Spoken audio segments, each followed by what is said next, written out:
Top quality और consistent performance के लिए सिर्फ सिल्वर पंप नाम याद रखना। सर ಈಗ ಆಸ್ತಿ ವಿಚಾರವಾಗಿ ನಕಲಿ ದಾಖಲೆ ಸೃಷ್ಟಿ ಮಾಡಿದ್ದಾರೆ ಅಂತ ನಾವು ಹೇಳ್ತಾ ಇದ್ದೀರಾ? ಏನು ನಕಲಿ ದಾಖಲೆ ಮಾಡುವಂತದ್ದು ಏನು ಯಾವ ರೀತಿ ಫ್ರಾಡ್ ಮಾಡಿದ್ದಾರೆ ಸರ್? ಮೈಸೂರು ತಾಲೂಕು ಕಸಬಾ ಹೋಬಳಿ ಮಂಡಕಳ್ಳಿ ಗ್ರಾಮದಲ್ಲಿ 89ನೇ ಸರ್ವೆ ನಂಬರಲ್ಲಿ ನಮ್ಮ ತಾತನವ್ರಿಗೆ ಸೇರಿದ್ದು 4 ಎಕರೆ 19 ಕುಂಟೆ ಜಮೀನು ಇರುತ್ತೆ ಸರ್. ಅದನ್ನು ನಮ್ಮ ದೊಡ್ಡಪ್ಪ ಅವರು 2006 ನಾನು ಮೈನರ್ ಆಗಿದ್ದಾಗ ಮಾರಿರ್ತಾರೆ. ಅದರಲ್ಲಿ ನಾನು ದೊಡ್ಡವನಾದ್ಮೇಲೆ ನ್ಯಾಯಾಲಯದಲ್ಲಿ ಕೇಸ್ ಹಾಕ್ತೀನಿ, 13ರಲ್ಲಿ ನನ್ನಂತೆ ಆಗುತ್ತೆ. ಅದಾದಮೇಲೆ ನೀಲಕಂಠ ನರಸಿಂಹ ಶರ್ಮನ್ ಅಂದ್ಬಿಟ್ಟು ಒಬ್ಬ ಪರ್ಚೇಸರು ಆ ಪ್ರಾಪರ್ಟಿ ನ್ಯಾಯಾಲಯದ ಆದೇಶದ ವಿರುದ್ಧ ಹೈಕೋರ್ಟಲ್ಲಿ ಅಪೀಲ್ ಹೋಗ್ತಾರೆ. ಅವರು ನ್ಯಾಯಾಲಯದ ಇನ್ನು ಕೋರ್ಟ್ ಪ್ರೊಸೀಡಿಂಗ್ಸ್ ಪೆಂಡಿಂಗ್ ಇರಬೇಕಾದ್ರೇ 2018ನಲ್ಲಿ ತೀರೋಗ್ತಾರೆ ಸರ್. ಸೆಪ್ಟೆಂಬರ್ 23, 2018ರಲ್ಲಿ.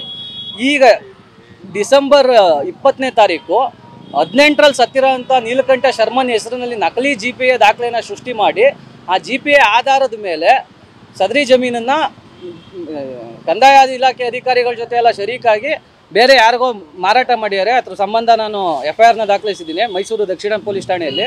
ಮತ್ತು ಈ ಸತ್ತಿರ ನರಸಿಂಹ ಶರ್ಮನ್ ಏನಿದ್ದಾರೆ ಅವ್ರ ಹೆಸರಲ್ಲಿ ಒಂದೇ ದಿನದಲ್ಲಿ 2 ಬೇರೆ ಬೇರೆ ಸ್ಥಳದಲ್ಲಿ ಸತ್ತಂತೆ 2 ಡೆತ್ ಸರ್ಟಿಫಿಕೇಟ್ ಇದೆ. ಪರ್ಮನೆಂಟ್ ಅಡ್ರೆಸ್ ಸೇಮ್ ಇದೆ. ಒಂದರಲ್ಲಿ ತಾಯಿ ಹೆಸರು ತಂದೆ ಹೆಸರು ಡಿಫ್ರೆಂಟ್ ಇದೆ. ತಂದೆ ಹೆಸರು ಒಂದ್ರಲ್ಲಿ ಕ್ಯಾಪ್ಟನ್ ಅಂತ ಇದೆ. ಇದ್ರ ಮೇಲೆ ಯಾರು ಮೋಸ ಮಾಡಿ ಇದೆಲ್ಲ ಮಾಡಿದ್ದಾರೆ ಅವ್ರ ಮೇಲೆ ಕಾನೂನು ಕ್ರಮ ಕೈಗೊಂಡು ಯಾವಾಗ ಡೆತ್ ಆಗುತ್ತೆ, ಯಾವಾಗ GPA ಮಾಡ್ಬೋದು ಸರ್? ಡೆತ್ ಆಗಿರೋದು 23/9/2018ರಲ್ಲಿ.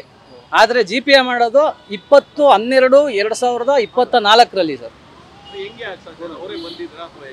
ಸರ್ ನನಗೆ ಈಗ ಇತ್ತೀಚೆಗೆ ಅದ್ರ ಬಗ್ಗೆ ನಾನು ನ್ಯಾಯಾಲಯದಲ್ಲಿ ಇದ್ದಿದ್ದರಿಂದ ನಾನು ಅದ್ರ ಬಗ್ಗೆ ಗಮನ ಕೊಟ್ಟಿರಲಿಲ್ಲ. ನನಗೆ ನಮ್ಮ ಪಕ್ಕದ ಜಮೀನವರು ಕಾಲ್ ಮಾಡಿ ಸತ್ತಿರೋ ವ್ಯಕ್ತಿ ಹಿಂಗೆ ಕೋರ್ಟ್ ಬಂದಿದ್ದಾರೆ ಅಂದ್ಬಿಟ್ಟು ಹೇಳಿದಾಗ ಕೋರ್ಟ್ ಹತ್ರ ಹೋಗಿ ನೋಡಿದಾಗ ನಾನೇ ಶರ್ಮನ್ ಅಂತ ಅಂದ್ಕೊಂಡು ಒಬ್ಬ ಇಂಪರ್ಸನೇಟರ್ ಬಂದಿರ್ತಾರೆ. ಅದ್ರ ಬಗ್ಗೆ ನನ್ನ ಹತ್ರ ದಾಖಲೆಗಳಿದೆ ಸರ್. ತಮಗೆ ಬೇಕು ಅಂದರೆ ಕೊಡ್ತೀನಿ. GPA GPA ಮಾಡಿದ್ದಾರೆ ಸರ್.